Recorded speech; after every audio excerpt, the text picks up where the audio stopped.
small money you have. Like the money is small. Yeah, the money is small. I think it's and you have to send remittances back home and all of that. I mean, if you have to. So yeah. Immediately they see you outside, they're already asking. Yes. Right. So.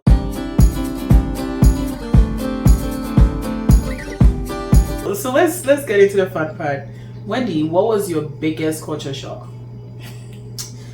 I mean, for Montana. Well, it's the smiling. That was The like weird smiling. the weird smiling. I think that Yes. that's one thing he told me Yes. yesterday. Very. The people are friendly, but sometimes you are not so sure because whenever maybe you are walking or you are in the bus, everyone is just smiling and you don't know whether now you have to like start a conversation or they are just. But later on, I realized they are just smiling because that's what they do. Yes, you don't necessarily have to go up to someone when they start smiling at you. It's just how they are. So that was a huge shock. Food was also another one because Ghanaians like spices and they're eating with their hands and getting down, but American food is, a mix of a lot of things that you might not get satisfied. So maybe if you are coming, you try as much as possible to allocate one whole suitcase for your Ghanaian ingredients, so that at least you can use it whilst you're here till they get finished. So I think food and the smiling was a huge culture shock for me. Yeah. Now, without mention, I have a whole video on what to bring when you're coming the first time. So please check it out. I'm gonna link it in the description below. You don't want to come here empty-handed, and especially if you're coming to some place like Montana. Forget. There's no African innocent here. So it's all Wendy's and McDonald's. Yes. Right. So Tilly, what was your biggest culture shock? I have a lot, but I think that the first one that I experienced when I came was the shower.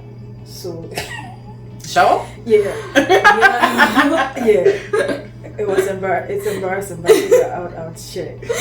Maybe it would help you. So you see, in Ghana, if you want to use like the hot water in your shower, we have like this small box thing where you regulate it, and then they don't have that box thing here. So it's just your shower, no wires, no nothing. So I came, like the day I came, the next day, that evening I was going to bath, and it was cold, so I wanted to use the hot water. I kept standing the thing. I looked around the bathroom. I'm not seeing anything. So I called my landlady and I'm like, wait, in the list you said I'm getting hot water. I'm not seeing any socket. I'm not seeing a box. What's going on?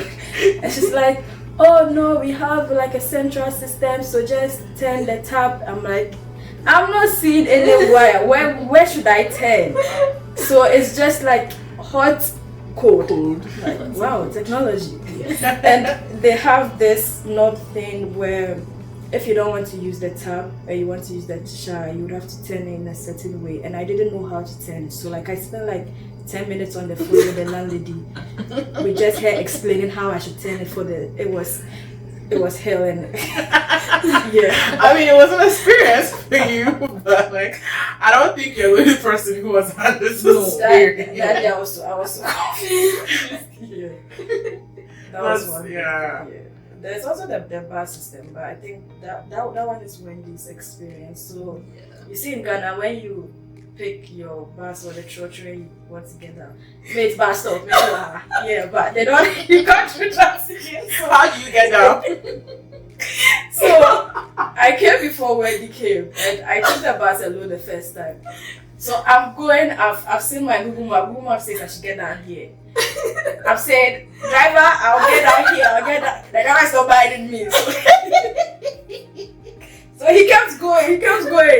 Apparently, there's a 20 that you have to pull, and then it will let the driver to stop. So you can't just tell the driver to stop without pulling the thing.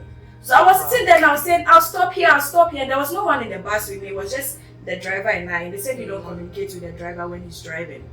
Before I checked around, and then I saw there was a sign in the bus that says pull to stop. So Read. This is a They call have for you signs. to read. If you don't read and the bus just took me somewhere, I had to walk like 10 minutes back to my place here. So read. It's very important to you. This is a call for you to find things for yourself. Like, Ghanaians are too lazy. Like, you know, especially when you know someone who's in the US and is doing the same program, like you want the person to do everything for you. Please, like, read, start finding things for yourself, or else when you get here, it's going to be very difficult because nobody's going to stay by you. Yes. And if you don't have people that are willing to help you, you might have to take classes and all of that. So please read. Try and find things for yourself. Google things, anything that you want to find.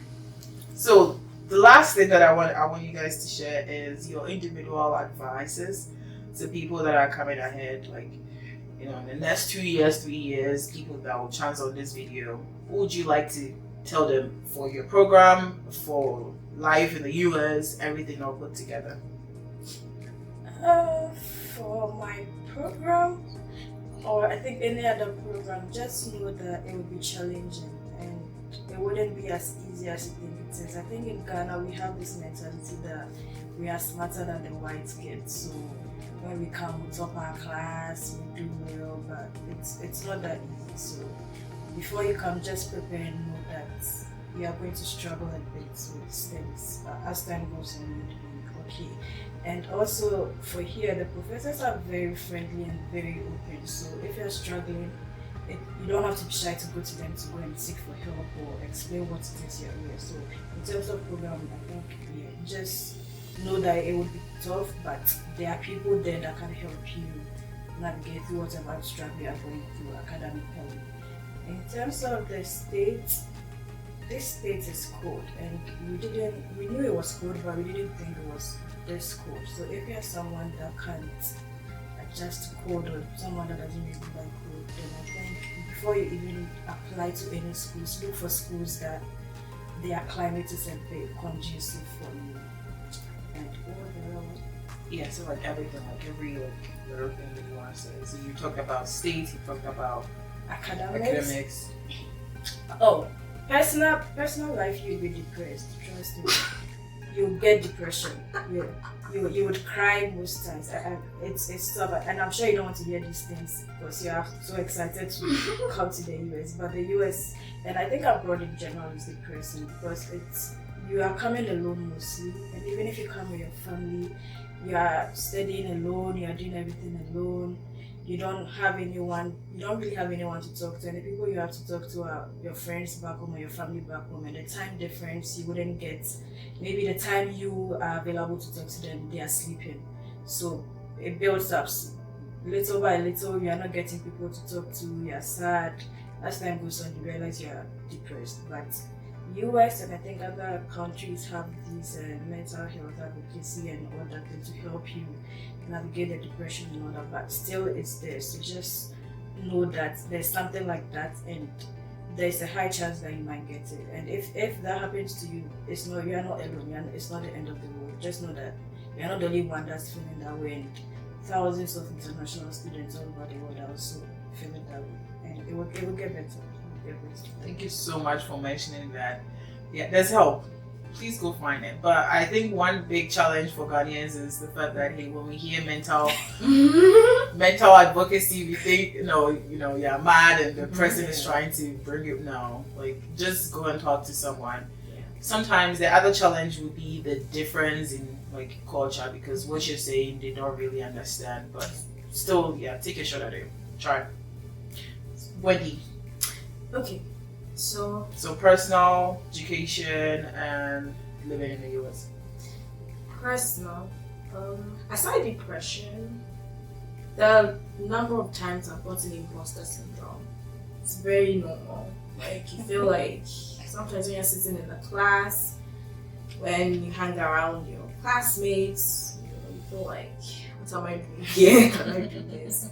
Because there are going to be challenging times. Everything is not going to be smooth. Like that's the truth, honestly.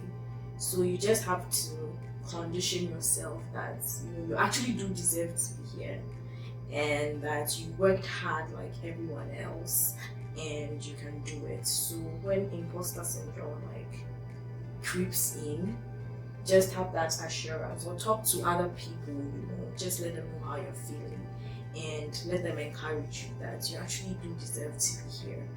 So that's one thing that I noted down. And also financially, I feel like a lot of videos don't talk about how you have to financially prepare back home before you come. When they give you that scholarship, you think when you come they're just going to hand that entire money and give it to you. This is their money, so manage it. But no, you actually need money to even come.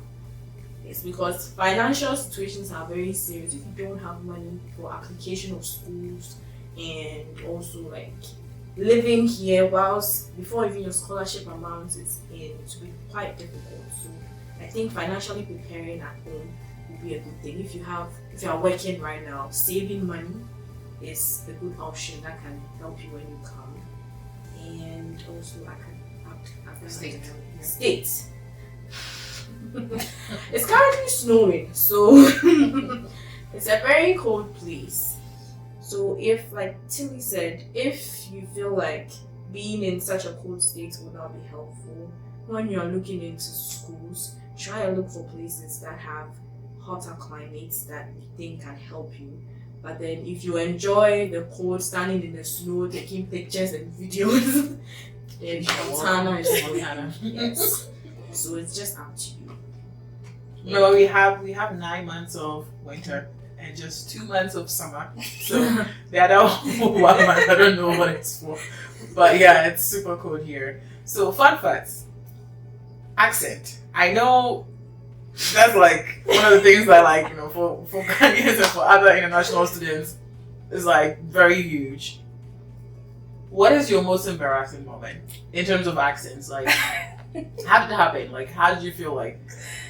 I think mine is the first day I came here. So the first day I came here, the international office made someone pick me up. It was a black guy, so I didn't have to. He understood me very well. And then I got home and my landlady was there. She's a white woman, and God, I was talking and this woman was just looking at me like, "What did you say?" I'm like, wait, I just gave you a whole speech. You didn't.